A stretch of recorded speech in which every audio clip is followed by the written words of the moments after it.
Welcome, everybody, in my podcast family. I am so lucky today to have Dr. Leslie Korn with me. Leslie Korn founded the Center for Traditional Medicine, a pro bono integrative natural health clinic in the indigenous communities of rural West Mexico in 1977, which she directed for over 25 years. She was awarded a Fulbright for research there on ethnobotany and the study of community trauma in 2010. She's held a number of faculty positions at universities and has been in clinical practice in integrative medicine, specializing in natural medicine and traditional healing methods for mental health for over 40 years. Her center raises funds for their Nutrients for Natives program and medical massage for diabetes, both pro bono programs serving Native individuals in the United States and Mexico. She's director of research at the Center for World Indigenous Studies, a nonprofit American Indian organization based in Washington State. Her focus is on consultation to tribal communities on treatment of trauma, diabetes, and chronic pain using cultural revitalization strategies, using traditional medicine, herbal, and culinary practices. The CTM and CWIS were funded by the NIH to conduct research on polarity therapy with Native dementia caregivers and to mentor minority researchers in mind-body medicine. Dr. Korn's PhD is in behavioral medicine, and she has an MPH from Harvard School of Public Health and an MA in cross-cultural health psychology from Lesley University. She completed a clinical fellowship in the Department of Psychiatry at Harvard Medical School, where she introduced bodywork for chronic illness into outpatient community psychiatry in 1985. She's the author of 8 books, 2 in Spanish. Her new book, entitled Natural Woman Herbal Remedies for Radiant Health at Every Age and Stage of Life, is published by Shambhala Random House. That is one impressive bio, Dr. Korn. I feel so fortunate to have you here joining us today. Welcome to our podcast. Thank you so much. I'm delighted to be with you, Bob. And today I was hoping that we could explore your story because there is an absolutely fascinating story behind what got you from where you started to where you are right now, which just to let everybody know, I am speaking to Dr. Korn while she is in Puerto Vallarta, Mexico. So take us through a journey of your life, if you would. Well, Bob, as someone who was born in Boston, you can appreciate I decided Mexico's weather was much more perfect than is found on the East Coast. So let's focus on what's important here, a little sun and warm weather. But, you know, I was very fortunate to travel to Mexico for the first time in 1973. I had grown up in the suburbs of Boston and just couldn't wait to get out. I knew from a very young age, for whatever reason, whether it was divine intervention or being guided by destiny, it kind of is a big question, but I knew from very young that I had a vision of living in the jungle doing health work. And I had that vision at the age of 9, and I was really champing at the bit until I left at the age of 20. So before I left, however, I think the groundwork was laid because as you point out and you describe in my work, it's certainly focused on health, it's focused on mind, body, and spirit, but it's also rooted in social justice. And so I've had this commitment to use our health and understand that our health is not just personal, it's political. And as a teen in Boston, it was just the right time. We were, as you recall, demonstrating against the war. It was the burgeoning time of, in my case in Cambridge, of the collective called Our Bodies, Ourselves. And I had an opportunity really as a young feminist to consider self-care and self-determination of women and women's health. So you'll get a kick out of the fact that I carried my tattered newspaper style first edition, Our Bodies, Ourselves, when I traveled to the first time to Mexico. And it was really quite a circuitous route. I dropped out of the university, though my first year at the university, I was very fortunate to meet an important mentor, and I can talk about him a little later. Um, and so I knew that I was seeking something that I couldn't find in a conventional university setting. And so it all came together, and I knew not where I was going or even why, except I had dreams of being a writer, and I needed to live a life uh, that allowed me some of the space and time to develop. I'd been introduced to meditation and yoga as a teen. And I got on a third-class bus at the border, not speaking a word of Spanish, and went on my adventure, ending up in Puerto Vallarta and then later south of Vallarta in a number of small indigenous villages that could only be reached by boat. And I will tell you, I was happy as a clam and did not want to leave, and virtually didn't the first round for 10 years, and then another 15 years until I left for a much longer period. But I maintain my roots there, both with my heart and with my work as well. Beautiful. So to get back to, you left at 20, and I'm trying to piece together the formal part of your education, and then maybe we can look at what you learned from being in the indigenous communities, because it seems like there's this back and forth flow between what you were able to absorb and what you have been giving back throughout your lifetime. Yes, well, I went to university for 2 years, but was very unhappy and dissatisfied. I would say I experienced education trauma. I was very unhappy in school. And I think this really became a theme because as soon as I arrived in the jungle, I was asked to start a school. And so I was able to create a school that I'd always wanted to go to. I taught math by teaching measurements and cooking and baking. We talked about and learned biology by looking at the polywogs.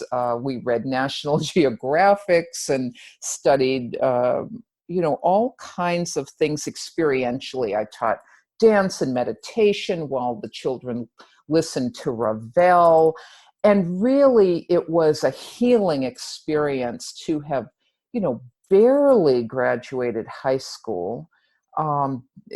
Really loved studying, but hated the confines of the university. And so it was really part of my healing adventure to feel right at home in the jungle. There were no cars or roads. There was no electricity. I got sick with absolutely everything, and thus became a laboratory for learning how to restore health through using nature and herbs and plants and all of the gifts that nature offered. And so, um, as you know, one often finds the antidote in the blood of the wound. And so that was my first foray into developing education that was experiential and engaged the mind and the body and the spirit, and didn't just privilege the left brain. So I'm curious to know about this. You were called to create this school, and I'm just curious to know how you got to be involved in the community and what it is that you learned from them about healing, since ultimately you became a healer. So what was the nature of the interaction between you and the people, and how did you learn about healing from them? Mm. It was very organic. I didn't go there with any intention except to live and to heal myself and to have the time to consider my life and what I wanted to do. And it was really an organic evolution, just living with people and becoming friends with people. And then, as I say, when you get sick, you learn to look to people in the environment. As you well know from your own work, there are often specialists, someone who addresses this illness or someone who puts together this herbal compound. Everybody has a kitchen pharmacy. Some people are a little more gifted here or there. And so it was just very organic living day to day and connecting with women in particular, both men and women. But I certainly had an affinity, and as a young feminist, really an understanding of the challenges that many of the women experienced. This was really just prior to the widespread use of birth control. What happened is we started a little clinic where I gave classes. Now, the classes for children were a little different. Those were basic reading and writing classes and kind of integrative education classes. But we ended up starting a little health clinic in which I could share information about reproductive health. This was long before vasectomies. Many women were having 8, 9, 10 children. Still, many of them did not want that many children. There was, and to some degree still is, sharp divisions around role identities. And so I was learning as much from them about health, about their lives, about their challenges, and really what they wanted from me, as much as what I wanted from them, which was to learn and to be connected. And the dailiness of life, I think one of the things that was so healing was just the day-to-day nature of living close in thatched roof houses. We used to joke that you knew when someone flushed their toilet. Eventually flushed toilets came in because it was such a small community. These communities range from 20 to 700 people. So different from, let's say, the nuclear family community that I'd grown up in and all that separation that we know occurs. So there was so much around community life, sharing, being invited, and, even not speaking the language for the first year, you would just learn to go sit. And as you know, you sit with people. You don't even have to talk. You just sit for hours and you are there together. So there was just huge learning for me. And then whatever I had to offer. I remember once I was doing a class on reproductive health, and these were women who did not have mirrors. And the religious and spiritual practices were quite syncretic in terms of Catholicism. And so they didn't have mirrors in terms of doing breast exams or even knowing how to do breast exams. So this was often some of the topics, along with reproductive health. And I remember one day the priest would come visit every once a week, came by knocking on my little palapa saying, what are you doing? Talking about reproductive health. And so I was very pleased to go up against the local representative of the Catholic Church.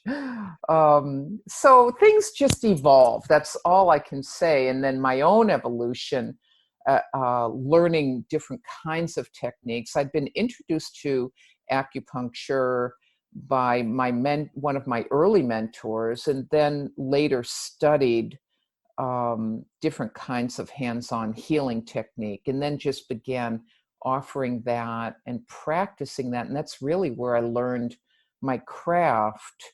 And so the clinic evolved from there, so that over the years, up until I ran it up until 2002, and worked with local people. We had training programs and health promoters teaching people how to take blood pressure, blood glucose, but also mental health, helping with the addictions, all the very various ranges of problems that people began to experience. Because at this time, really, I was maybe fortunate, I guess we could say, or unfortunate, to see that the transition during these years, Bob, was between acute illness due to what we think of as lack of infrastructure, lack of potable water, and the kinds of acute infectious disease that we were seeing. And then we saw an almost sudden reversal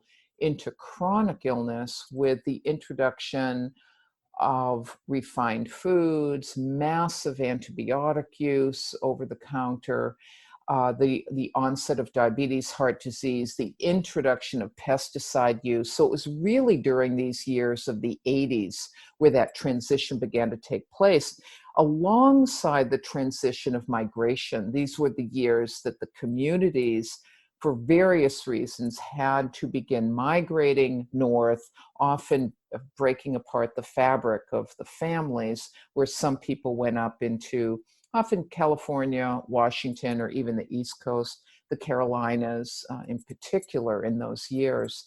So then you saw increased family stressor, increased use of alcohol, so it was this kind of conflagration of what one perhaps anthropologists called defective development, the downside of development, or the pressures of development, and what I call nutrition trauma, the introduction of foods that are unsuitable for a population into their lives that leads to chronic health problems. So this was the gestalt of both this time period and the evolution of my work. So I want to go a little onto a slightly different topic for the last few minutes, if you don't mind. I see something in you that I see in myself, and you can tell me whether I have this right or wrong. But I've always had a tension in my life between professional academia and what I consider my life's work. Mm-hmm. And for me, it's been in the back of my mind, I always have a critique of Western style education, Mm-hmm. and what it does and doesn't do. I mean, I remember when I completed my degree, which was a master's degree in anthropology at the University of Oklahoma, I remember thinking back, reflecting back on the time that I had spent there, and thinking that, I took all these courses, I learned from these professors, but honestly, what made a difference to me in my life was the native people that I had been with in doing my field work, because I did Mm-hmm. my ethnography among the Comanches and the Kiowas. And I thought back, the time with the elders is what really mattered to me in my life. And the courses were sort of, I don't know, they were sideline, they were garnish. Mm-hmm. And I maybe I'm wrong, but I mean, I've asked you about your life and you have told me zero about the academic side of it, even though it's in your bio. So can you address that? Am I on the Sure. right track here or not? Yeah, I always think that I was very lucky to have the influence. I spent 10 years in the jungle before returning to academic life. I was raised in an academic family, and so it was expected, but also I found it intellectually stimulating, but really vapid in terms of its denigration of application. And to me, nothing really matters a whole lot unless we can apply it. And in my case, I feel like we need to improve lives and improve community health. So I think we're getting a little better in academia, but nevertheless, I feel very fortunate that, I spent 10 years and then felt like I'd done everything I knew how to do. And I was really passionate about ethnobotany. I'd had 10 years, really almost 8 to 10 years with my clinic, and was just going by hook or by crook.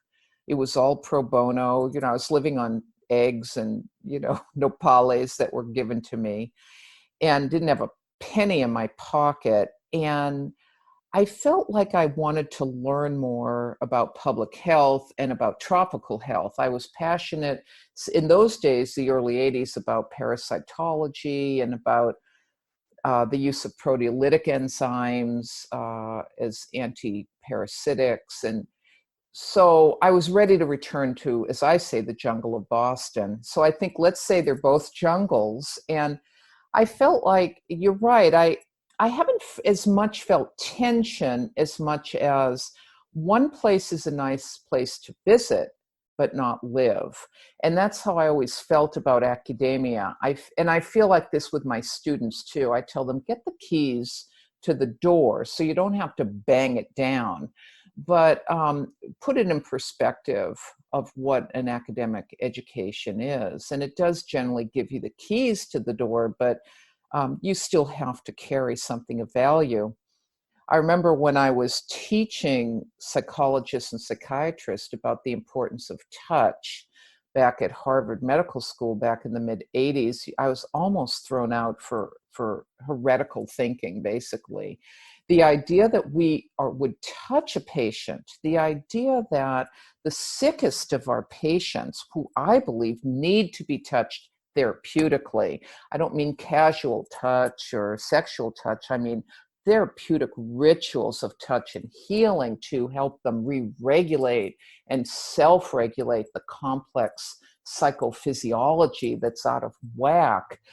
And the response to this, now we've come a long way since the mid 80s, but nevertheless, the response was I had to be crazy. But, it was because I'd had 10 years doing this. I had treated thousands of people and saw the benefits of it empirically. And at the same time, wanted to understand the stories people had to tell. And in this case, my formal training in psychotherapy, my formal training in what we call talk therapy, narrative therapy, helped me understand that both the body tells the story that the mind can't find words for, and helped me understand both the narrative of patients, but also the narrative of the terrain of the body. And so in that sense, I've always felt, because when I teach this to psychologists or psychiatrists, they have to work so hard to get out of their heads and into their bodies. And so I'm always glad that that was my initial approach. It was much easier to go from the head to the body to the head than vice versa.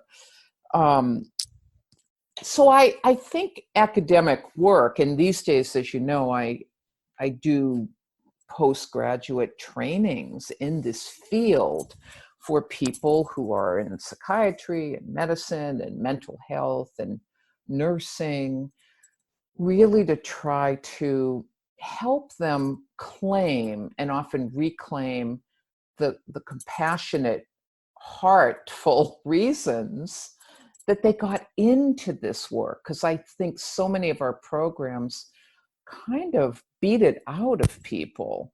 And yet people, I think, are initially called as healers and often don't have lots of paths to follow other than the conventional academic. And by the time they survive that, they're still searching. Beautiful. Dr. Korn, I want to thank you so much for spending some time with us today. And when we come back tomorrow, we're going to be delving more deeply into some of the specific teachings and the specific people who have influenced you in your work. And I have to say, your life story is fascinating and one that we're all lucky to hear. Thank you so much. This has been Cultures of Health and Healing with Robert Vetter. Thanks for listening. Please remember to subscribe and rate this show and share it with others. Until next time, remember, your health and healing matter, and you can find your own unique path to optimum wellness.